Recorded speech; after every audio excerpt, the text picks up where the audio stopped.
ప్రశాంతంగా కొనసాగుతున్న సమావేశంలో ఉద్రిక్తత చోటు చేసుకుంది. గ్రామ పంచాయతీ పెండింగ్ బిల్లు వెంటనే చెల్లించాలని ప్లాకార్డు, పురుగుల మందు డబ్బాతో మన్నంపల్లి మాజీ సర్పంచ్ మేడి అంజయ్య ఎంపీడీఓ కార్యాలయ ఆవరణలోకి చొచ్చుకెళ్లేందుకు యత్నించాడు.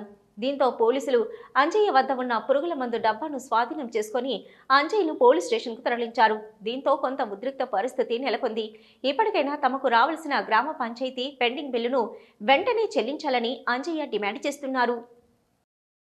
రాష్ట్ర ప్రభుత్వాలు సర్పంచ్లు అవార్డు తీసుకోవడం జరిగింది. తిమ్మాపూర్ మండలంలో అవార్డులు రానికి కారణం సర్పంచ్లు భార్య పిల్లల మీద బంగారం కుదబెట్టి గ్రామాలు అభివృద్ధి చేస్తే అవార్డులు వచ్చినాయి తప్ప సర్పంచ్ల బిల్లులు ఇప్పటి వరకు రాలే.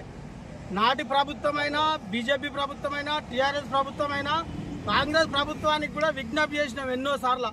మేము కూడా కాంగ్రెస్ పార్టీకి సంబంధించిన ప్రతినిధులు ఉప ముఖ్యమంత్రి గారు కానీ, ప్రధాన ముఖ్యమంత్రి గారు కానీ బిల్లులు ఇస్తామని చెప్పడం జరిగింది. ఇప్పటికి కూడా ఇస్తలేరు. 42 మంది సర్పంచులు చచ్చిపోయినా కూడా ప్రభుత్వాలకు కనీసం నిమ్మకు నీరెత్తినట్టు కూడా లేదు. రాను రాను సర్పంచులు అందరూ వచ్చే పరిస్థితులు